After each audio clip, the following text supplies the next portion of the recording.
하나님 말씀은 고린도전서 12장 8절과 9절입니다. 고린도전서 12장 8절과 9절. 한 절씩 하나님 말씀을 교독하겠습니다. 어떤 사람에게는 성령으로 말미암아 지혜의 말씀을, 어떤 사람에게는 같은 성령을 따라 지식의 말씀을,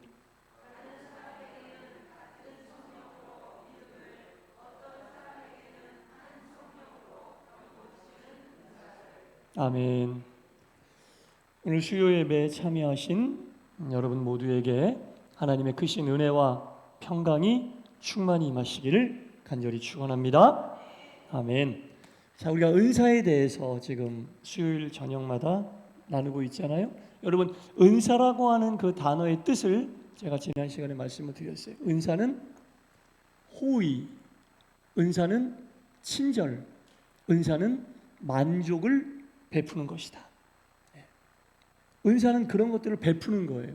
나에게 은사가 있다. 그 은사를 가지고 호의를 베풀어야 돼. 그 은사를 가지고 친절을 베풀어야 돼.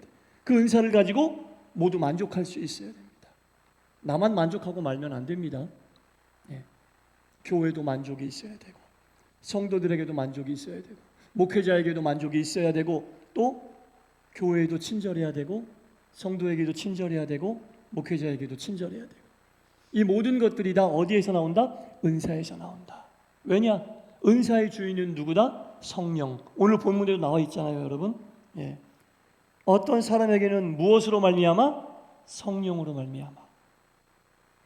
또 어떤 사람에게는 성령을 따라. 9절에도 다른 사람에게는 같은 성령으로. 은사는 여러 가지나 은사를 주시는 성령님은 한 분이시다. 그러니까 다양한 은사 가운데 어떤 분의 인격이 나타나야지 됩니까? 성령님의 은사가 나타나야죠. 은사마다 나타나는 것들이 다르면 안 돼요. 물론 은사마다 보여지는 것들은 다르게 나타날 수 있겠죠. 받은 은사가 다르니까. 그러나 그 은사의 주인, 은사를 주신 분, 그 은사에 담겨져 있는 성령의 인격이 은사를 받은 사람에게도 나타나야 된다라는 겁니다. 성령님은 누구에게나 유익을 주시는 분이에요. 어떤 사람에게는 유익하게 하고 어떤 사람에게는 유익하지 않게, 이런 분이 아니죠. 성령님은 누구에게나 유익을 주시는 분이기 때문에 성령으로부터 받은 은사가 있는 사람은 누구에게나 유익을 주는 거예요.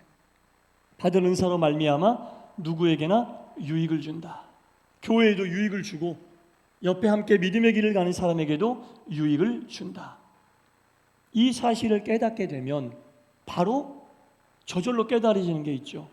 나는 은사 받았다고 행하는데 그것이 분열을 조장한다. 나는 은사 받았다고 행하는데 그것이 서로 부딪히게 만든다. 그러면 그건 성령이 주신 은사라고 보기 수 없죠. 성령은 분열의 영이 아니니까. 성령은 하나 되게 하고 합력하게 하는 영이니까 내가 받은 은사로 분열을 조장한다. 그 성령이 주신 은사라고 볼 수 없는 겁니다. 또 한 가지 중요한 게 있는데요. 우리 은사를 받잖아요. 여러분 다 은사 받아보셨을 것 같아요. 은사를 받았을 때 얼마나 감격적입니까? 막 가슴이 뜨거워지고 눈물이 나오고 주변 사람들이 이상하게 볼 정도로 정말 주님과의 교통, 주님과의 관계의 문이 활짝 열리는 거예요. 얼마나 감격적이고 은혜롭습니까? 그런데 우리가 신앙생활 하다 보면요, 그 처음 받았던 은사의 감격이 점점 잊혀지기도 하고 점점 소멸되기도 해서 우리가 자꾸 그 처음 은사를 받았던 그때를, 그 은혜를 자꾸 그리워하고 그때로 돌아가려고 하는데 그건 별로 바람직한 게 아닙니다. 은사를 받았을 때 그 감격은 출발점인 걸로 끝나는 거예요, 여러분. 받았으면 그것을 성장시키고 부흥시키고 발전시켜서 모두에게 유익을 주는 쪽으로 가야지, 처음 감격적이지만 처음 받았던 그 은사를 그대로 가지고 쭉 가려고 하면 성장이 없는 거잖아요. 발전이 없는 거잖아요. 유익하게 하라고 은사를 주셨는데 그때 그 감격과 그때 그 기쁨에만 자꾸 도취되려고 해서 받은 것을 성장시키지 않으려고 하면 마치 한 달란트를 땅에 묻은 사람하고 똑같은 겁니다. 그때 받았던 그 은사, 그 출발점 좋은 거예요. 감격적인 거예요. 너무너무나 은혜로운 거예요. 그런데 자꾸 그때로 회귀하려고 하는 거예요. 발전이 없는 거예요. 성장. 은사를 받아서 그것을 말씀과 기도로 계속 성장시키고 발전시켜서 교회에도 유익을 끼치고 성도들에게도 유익을 끼치면서 그 은사를 가지고 주님이 맡기신 사명을 감당해야 되는데, 자꾸 그때의 감격 속으로만, 그때의 기쁨 속으로만 자꾸 회귀하려고 하면 발전이 없고 성장이 없는 거예요, 여러분. 그건 출발점으로 끝난 거예요, 여러분. 자꾸 그때로 되돌아가려고 하면 안 된다라는 겁니다. 그때 그 마음을 자꾸 재현하려고 하지 말고, 주신 그 은사를 가지고 지금 내가 어떻게 사용하고 활용하며 다른 사람들에게 친절을 베풀고 호의를 베풀고 나도 만족하고 함께하는 사람도 만족하고 교회도 만족을 주고 있느냐, 얼마나 유익을 주고 있느냐, 그것을 생각해야지 자꾸 출발점으로 왜 돌아가려고 해요. 준비 땅 해서 시작했으면 결승점을 보고 달려가야지 왜 자꾸 출발점으로 돌아가려고 합니까? 그건 별로 바람직한 거 아니에요. 은사를 우리가 잘 알고 생각을 해야 된다라는 겁니다. 받은 은사를 얼마나 내가 귀하게 여기면서 성장시키고 은사의 말뜻 그대로 호의와 친절과 만족으로 채워가고 있느냐, 그게 중요하다라는 거죠. 반드시 은사에는 성령님의 뜻이 들어가 있어야 합니다. 성령님의 뜻이. 자, 고린도전서 12장 11절 말씀을 제가 한번 읽어볼게요. 오늘 함께 읽진 않았지만 12장 11절 말씀을 제가 한번 읽어볼게요. 이 모든 일은 같은 한 성령이 행하사 누구의 뜻대로? 그의 뜻대로 각 사람에게 나누어 주신 것이다. 성령의 뜻대로 은사를 받았기 때문에 성령의 은사가 나타날 때는 누구의 뜻이 나타나야 돼? 성령의 뜻, 그분의 뜻이 나타나야 돼. 은사를 통해 내 뜻이 나타나면 안 돼요. 그분의 뜻, 성령의 뜻. 왜? 그분이 주신 거니까 은사의 내용도, 은사의 과정도, 은사의 결과도 성령의 뜻이 나타나야 된다. 이걸 우리가 분명히 알아야 됩니다. 모든 것이 성령의 뜻대로, 주시는 시기도 성령님이 정하시고요, 어떤 인사를 줄 것인지도 성령님이 정하시고요, 누구에게 줄 것인지도 성령님이 정하세요. 근데 참 아이러니한 게 있어요, 여러분. 특별 은사 받는 집회, 사실 이런 거는 성서적으로 보면 말이 안 되는 거예요.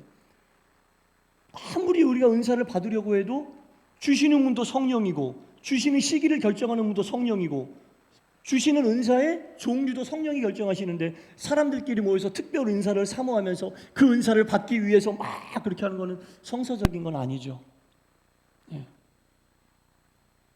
모든 것의 결정자는 성령님이다라는 것을 우리가 분명히 알아야 돼요. 인간이 받고 싶다고 받을 수 있는 거 아니에요, 여러분. 그러나 우리에게 필요한 것은 뭐냐? 은사를 사모하는 마음은 필요하죠. 우리가 사모하는 마음은 필요하죠. 그러나 우리가 그것을 결정하고 우리가 그것을 마음대로 받고 싶다고 받거나 어떤 종류를 결정해서 내가 달라고 한다거나, 그건 성서적인 얘기가 아니죠. 성령님께서 알아서 하시는 일에 내가 관여할 수는 없다라는 겁니다. 그러나 간절히 사모하는 마음은 필요하다. 제가 이 은사에 대해서 자료도 찾아보면서 이제 말씀을 준비하는데, 간절히 사모하는 마음을 가지고 이제 은사를 우리가 원하잖아요. 근데 제 나름대로 제 생각에는 이 말씀과 한번 연결시켜서 그래도 은사를 좀 사모하는 만큼 빨리 받을 수 있는 방법이 있지 않을까. 성령님 것이니까 내가 함부로 할 수는 없지만 말씀을 준비하면서 제 나름대로 막 그런 생각이 들더라고요. 그래도 내가 좀 어떻게 하면 은사를 좀 빨리 받고 싶고, 이왕이면 원하는 은사를 좀 받고 싶으면 어떻게 하면 좀 방법이 없을까? 어떻게 하면 성령님의 마음을 좀 감동시킬 수 있을까? 그런 것들이 생각이 되더라고요. 생각해 봤는데 그거예요. 모두에게 유익을 주는 마음을 가지고 있으면, 이 은사를 통해 내 개인의 유익이 아니라 교회의 유익이 되고 모두에게 유익을 주고자 하는 마음으로 사모하면 주실 것 같다라는 생각이 들어요. 예를 들어서 이런 거예요. 자녀가 핸드폰 사달라고 해도 안 사줘요, 부모가. 야, 너 고등학교 가면 사줄게. 이래요. 안 사주는 거예요. 근데 이 자녀가 학교에서 수학여행을 가게 됐어. 아버지한테 와서 얘기하는, 아버지, 나 수학여행 가는데 아버지 핸드폰 좀 빌려주세요. 딴 친구들 나 핸드폰 없으니까 아버지 핸드폰 좀 빌려. 아버지 뭔 소리야 이게? 왜 핸드폰이 필요해? 아니 혹시 집이랑 떨어져 있는데 급하게 아버지한테 전화할 일이 생길 수도 있고, 또 내가 어디에 어떻게 여행했는지 부모님에게 매일매일 전화로 알려드릴 수도 있고, 아버지가 들으니까 그럴듯하잖아요. 엄마 아빠도 유익하게 하고 자기도 유익하게 하는 그런 이유를 얘기하니까 아버지가 그래? 3박 4일 핸드폰 빌려줄게. 이럴 수 있는 거예요. 모두에게 유익이 되는, 모두에게 유익이 되는 그 은사를 생각하면서 하나님께 간절히 사모하고 구하면 하나님이, 성령님이 주실 것이다 라는 그런 어떤 제 나름대로의 말씀하고 연결지어서, 모든 것의 주인은 성령님이시니까 결정은 성령님이 하지만 말씀해 보니까 은사라는 것은 성령의 주인이시지만 모두에게 유익이 되고 만족이 되고 친절을 베풀고 호의를 베푸는 것이 은사의 정의라면, 그런 마음을 가지고 있는 사람에게는 하나님이, 성령님이 사모하는 만큼 주시지 않을까라는, 제 개인적인 생각이 아니라 말씀하고 연결, 어떻게든 말씀하고 연결지어서 해야지 되니까 그런 생각을 해봤어요. 은사를 주시면 더 친절해지고, 은사를 주시면 더 호의를 베풀고, 은사를 주시면 더 교회에도 만족을 주고, 함께 믿음의 길을 가는 사람들에게도 내가 만족을 주는 그런 마음으로 이 은사의 길을 가겠습니다. 이렇게 마음을 먹고 있는 사람들에게는 성령님께서 주실 것 같아요. 이 은사를 통해 내가 막 드러나고, 우리 교회는 은사 충만한 교회라고 교회 자체를, 은사의 본질을 잃어버리고 세상에 자랑하기 위해서 그렇게 하는 곳에는 아마 은사가 안임하진 않겠지만 더디게 임할 것 같다라는 생각이 듭니다. 그래서 우리가 은사를 받고 싶으면 모두에게 유익을 주고자 하는 마음이 있어야 됩니다. 나 혼자만 드러나고 유익되면 안 되고요. 함께 믿음의 길을 가는 사람들에게도 유익이 돼야 되고, 성도 그리고 교회에도 유익이 돼야 된다. 그런 은사를 받은 성도들이 모여있는 교회는 정말 그런 교회가 은사 충만한 교회입니다. 그런 교회가 은사 충만한 교회다라는 겁니다. 오늘 말씀의 제목이 안의 은사와 밖의 은사인데요, 이 안의 은사는 내적인 은사를 얘기하는 거고요, 또 밖의 은사는 외적인 은사를 얘기하는 거겠죠. 그래서 은사의 종류는 크게 나누면 둘로 나눕니다. 안으로 오는 은사가 있고 밖으로 오는 은사가 있다라는 겁니다. 먼저 안으로 오는 은사는 어떤 은사냐? 나도 잘 그 은사를 받아내지 모르는 경우가 많아요. 주변 사람들은 더더욱 모르겠죠. 안으로 오는 은사는 우리가 흔히 얘기하는 성령의 9가지 열매를 생각하면 금방 이해가 되실 거예요. 사랑과 희락과 화평과 오래 참음과 자비와 양성과 충성과 온유와 절제. 이거 잘 드러나지 않아요. 나에게 이런 심적인 마음의 성품이 있었나? 나도 모르지만 다른 사람들이 볼 때, 야, 저 사람은 참 오래 참네, 저 사람은 참 절제할 줄 아네. 나도 모르지만 나의 행동과 말을 통해 사람들이 그렇게 이야기함으로 본인에게 그런 내적인 성령의 은사가 있는지 발견하는 경우도 있어요. 본인도 모르는 경우도 있어요. 이게 성령의 내적인 은사입니다, 여러분. 이런 은사가 성도들에게는 기본 베이스가 돼야 돼요. 그러니까 이 내적인 은사는 삶과 아주 밀접한 관계가 있어요. 생활, 삶 속에서 드러나는 것이 성령의 은사, 성령의 내적인 은사가 삶을 통해 나타나게 된다라는 겁니다. 삶에서 배어 나오는 거죠.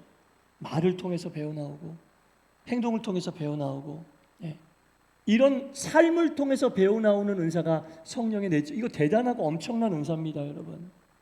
이게 성령의 안으로 임하는 은사고요, 밖으로 오는 은사도 있겠죠. 이건 우리가 흔히 알고 있는, 믿음 생활하면서 보여지는, 기도하면서 방언이 터진다든지, 말씀을 듣고 찬송을 하다가 병자가 고쳐진다든지, 이렇게 밖으로 보여지는 은사가 외적인 은사다라는 겁니다. 그러나 내적인 은사도 그렇고 외적인 은사도 그렇고 모두 다 누가 주신 것이다? 성령님이 주신 것이다. 그러니 내적인 은사건 외적인 은사건 그 은사의 결과는 어떻게 해야 된다? 서로에게 유익이 돼야 된다. 서로에게 유익이 돼야 한다. 자기 혼자 은사 받았다고 쭉쭉쭉쭉 나가면서 교회와 다른 성도들을 힘들게 하면 안 되겠죠. 내적인 은사건 외적인 은사건 모두에게 서로 유익을 주는 것이 성령이 주신 은사고 분명히 알아야 됩니다. 특별히 내적인 은사는 성령의 9가지 열매를 생각하면 됩니다. 본인들이 본인을 잘 생각할 때 나에게도 성령의 9가지 열매 중에 어떤 은사가 있다는 것을 다 알고 계실 거예요. 예. 그거 성령님이 여러분들에게 주신 거예요. 타고난 성품이 그런 거 아닙니다, 여러분.